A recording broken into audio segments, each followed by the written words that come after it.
দেশের রাজনৈতিক নেতৃত্ব ও সামরিক বাহিনীর কার্যক্রমের তীব্র সমালোচনা করেছেন ইসরায়েলের সাবেক প্রধানমন্ত্রী এহুদ ওলমার্ট।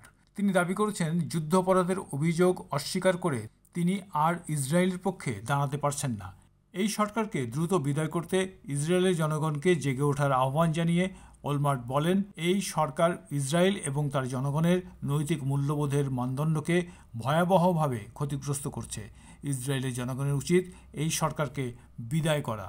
এহুদ ওলমার্ট 2006 থেকে 2009 সাল পর্যন্ত ইসরায়েলের প্রধানমন্ত্রীর দায়িত্ব পালন করেন। গাজার উপর 19 সপ্তাহ ধরে মানবিক সহায়তা অবরোধ এবং বিপুল সংখ্যক ফিলিস্তিনির প্রাণহানির দিকে ইঙ্গিত করে তিনি বলেন, গাজায় আমরা এখন যে যুদ্ধ করছি তা হলো ধ্বংসযুদ্ধ, সেখানে বিচার বুদ্ধিহীন, সীমাহীন, নিষ্ঠুর ও অপরাধমূলকভাবে বেসামরিক মানুষদের হত্যা করা হচ্ছে।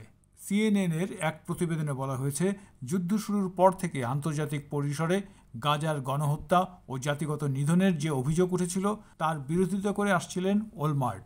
কিন্তু 19 মাস পেরিয়ে গেলেও যুদ্ধ শেষ না হওয়ায় তিনি এখন আগের অবস্থান থেকে সরে এসেছেন। দুর্নীতির অভিযোগে 16 মাস কারাবন্দী থাকা ওলমার্ট তার সমালোচনার মূল লক্ষ্য করেন বর্তমান প্রধানমন্ত্রী নেতানিয়াহুকে এবং কট্টর ডানপন্থী মন্ত্রী। ওলমার্টও যুদ্ধ থামানোর ব্যাপারে আশাবাদী হয়ে তাকিয়ে আছেন যুক্তরাষ্ট্রের প্রেসিডেন্ট ডোনাল্ড ট্রাম্পের দিকে।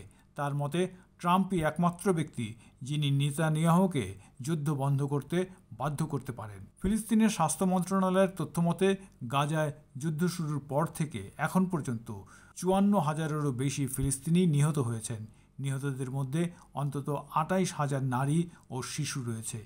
ইসরায়েলি প্রতিরক্ষা বাহিনী দাবি করে আসছে, গত জানুয়ারি পর্যন্ত তারা 20,000-এরও বেশি হামাস যোদ্ধাকে হত্যা করেছে।